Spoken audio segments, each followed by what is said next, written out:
What is up, you guys? The Detroit Pistons fall to the Golden State Warriors 118 to 191.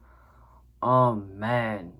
Um, so first of all, I just want to get out the way. The Lions traded for Matthew Stafford, so I actually didn't get to catch the beginning, the first quarter of the game. I was kind of just preoccupied with that. But from what I saw in the second, third quarter, man, it just looked like the team was just out of gas. Yeah, no, they just really looked out of gas. There's not really even individual players to go into. Everyone just the Warriors were a step ahead. Like the Steph Curry is just Steph Curry. He's making all the shots. Fucking Wanamaker, he's making all the shots. Damian Lee's just doing everything. They were just hitting everything. But man, I don't know. Some thoughts in the second half really to me were well, first of all, I think Blake Griffin he got pretty lazy on defense sometimes on some possessions, but in the second half, man, like we were down by 30. I just wish we had gone to our our young guys, sooner. You feel me? Like I wasn't a fan of playing DeLon Wright for like the first 4 minutes of the fourth quarter. I don't know what you're doing there. Yeah, I get Jalil Okafor playing, but at least let me let Stewart play a little bit.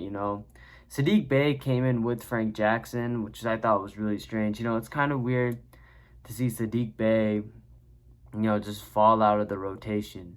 It's just like, I don't know. I don't know if this is like, so from, if you listen to James Edwards, he's a Pistons writer for The Athletic. He always talks about how development isn't always on the court, it's off court.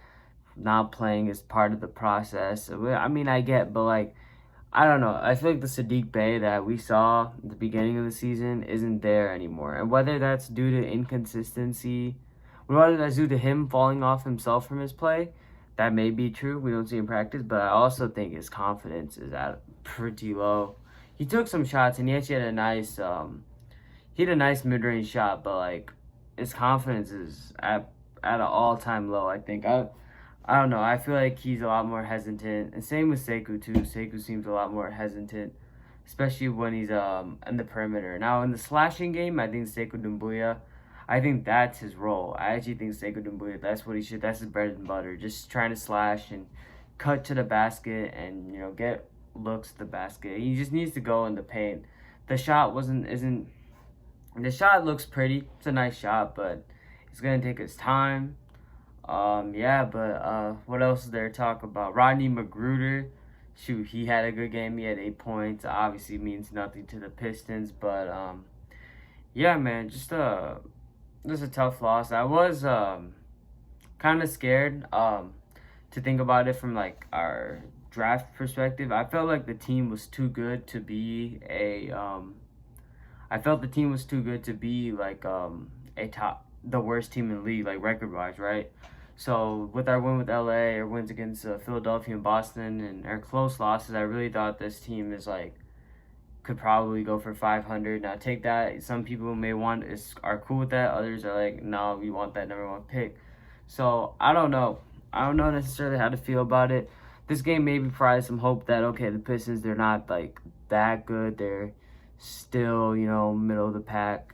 I'm not middle of the pack. They're still pretty a bottom tier team, but yeah, man, the Westgate road trip. My prediction is we're probably gonna lose every single game. I don't see us beating Denver.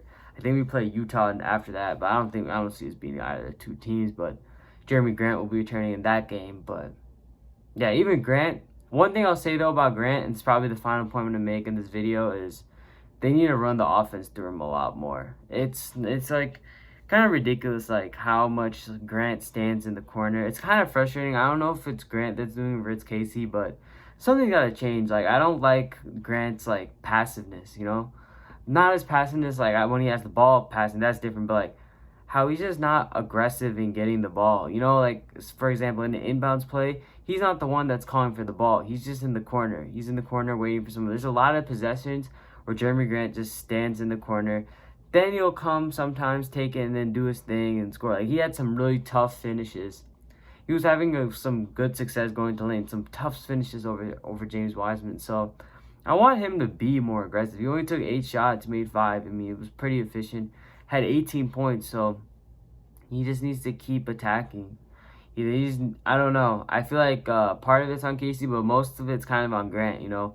He's been having this streak of 20-plus games because he was aggressive. I think he's kind of laid off with his aggressiveness, but we need it. We need it as much as possible. Now, maybe not the mid-range twos. Definitely not the mid-range twos. Those aren't, like, good shots by any means. I mean, if you can hit him, sure, every now and then. But driving to the lane, hitting threes, you know, doing his thing.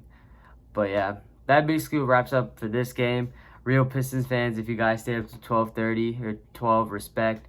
You're going to have to do it a lot during this West game road trip, so get used to the feeling. But, yeah, have a great night, everybody. Take care, and I'll see you guys on Monday when we play the Nuggets. Peace.